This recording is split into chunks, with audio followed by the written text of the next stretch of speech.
Hey everybody, Adam with Shaffer Distributing. I've got Shane with Delta Strike here. Shane, introduce yourself. Hey everybody, I'm Shane with Delta Strike Laser Tag.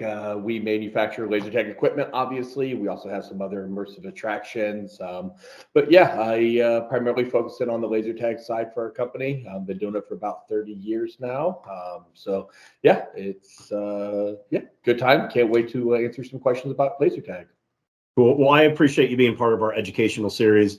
I think the first question I have for you is, what is the general sweet spot for laser tag for a facility? In your eyes, vest, guns, size of the room. Yeah, so great question. First of all, I think we kind of need to define the target market for laser tag.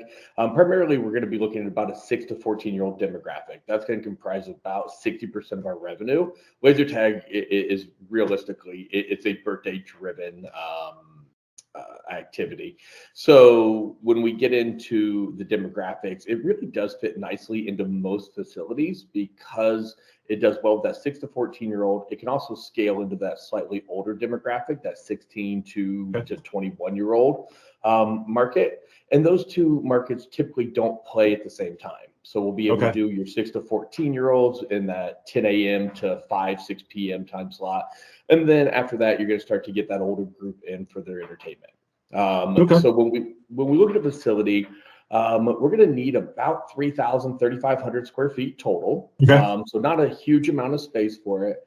And one of the really nice things about laser tag is out of that 3,500 square feet, we're going to be able to get close to 100 to 120 plays per hour through that space.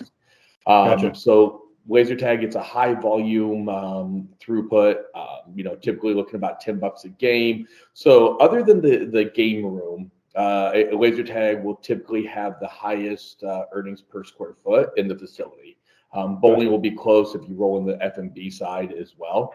But yeah, so great attraction, can scale. We could go as low as, call it 2,000 square feet. We've seen them as high as 5,000. I think in a multi-attraction, that's probably a little bit on the extreme side now. But yeah, so 3,000, 3,500, I think is the perfect spot.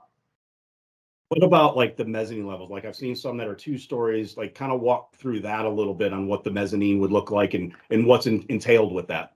Yeah, so this has actually evolved quite a bit. So pre-COVID, every time somebody called, it was you have to do a second level, you have to do a second level. Also go on record as saying we'll never refer to it as a mezzanine in the industry. Okay, sorry. Yeah, it's all right. We'll forgive you this one time.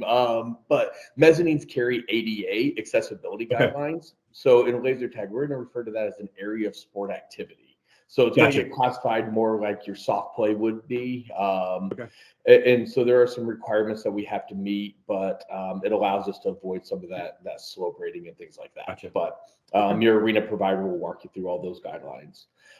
So back to the original question, the area of sport activity or that second level structure. Pre-COVID, everybody was doing it. It was kind of a no-brainer. It was about $100,000. You could pick up about 800 square feet. Average laser tag vest is going to generate about $15,000 to $20,000 per year.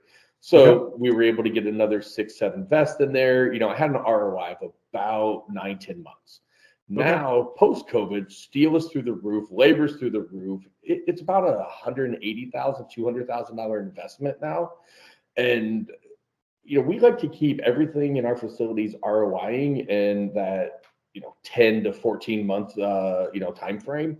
And so that second level just kind of falls outside of our standard business model now. So we're probably recommending in most situations that it's not necessary. But it still has benefit. It still adds additional capacity. It still has some gameplay nuances. So I don't think I would completely discount it if you have the budget and you're willing to kind of bite the bullet for the first couple of years. You still have a good ROI. It's steel. It's not going anywhere. So it's a great point about 12 years. Yeah, that's a great point about the steel. I didn't even I didn't think about that, but yeah, you're correct. I mean, it's basically doubling what it would cost to add it on from pre-COVID. That's nuts. Yeah. So, it's still there. Some people choose to do it, but ultimately I don't think it's the no-brainer that it was before. It's still a conversation, but not a no-brainer. Cool. Well, hey, Shane, I know your time's valuable. I appreciate it. Thank you for doing this for me. Thank you for educating today. Thanks. Appreciate it, Adam. Talk soon. All right. Thanks, bud.